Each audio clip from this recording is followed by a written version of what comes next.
I mentioned Ted Gill before. He read last night, and he pulled out some stuff I hadn't heard before, and he was wonderful last night. We had a packed house at Mud Puddle. Noble, excuse me. Mud Puddle is shut down because of the winter. They're too delicate. Ted Gill, would you honor us, sir?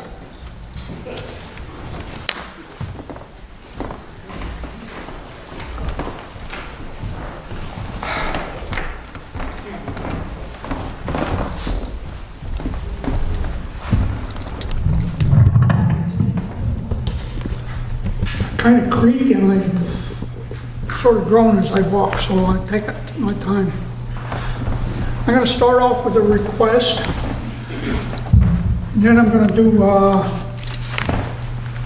romantic one, and then I'll do one for the Black history of the Black Month.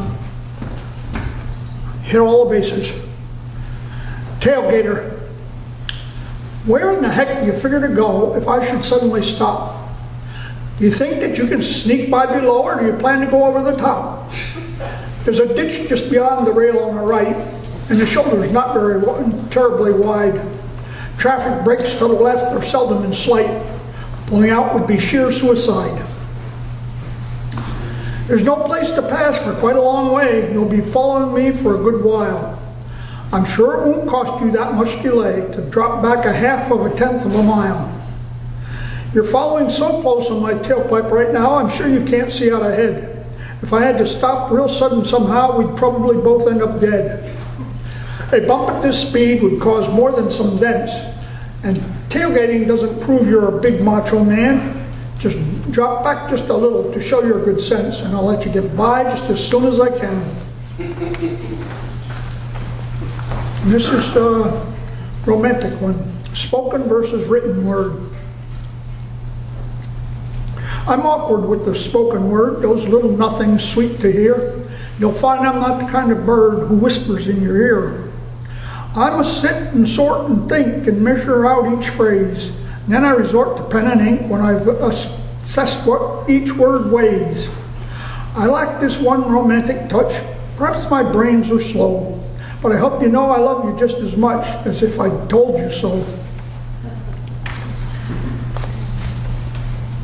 And Black Month. Friend or foe? I marched with you long years ago. We were struck down there side by side. Now you want to call me foe, mistaking hate and bigotry for pride? Those years ago you wouldn't dare stand here, taunting innocent passers-by. You crept about in constant fear. If you stood up too tall, you just might die. We walked together side by side through all the hell that I cared to give, so you can raise your head in pride, so you can be a man and live. We shared pride and pain, full equal then, as we marched together on that day, to win your right to walk with men. Now you're throwing all of that away.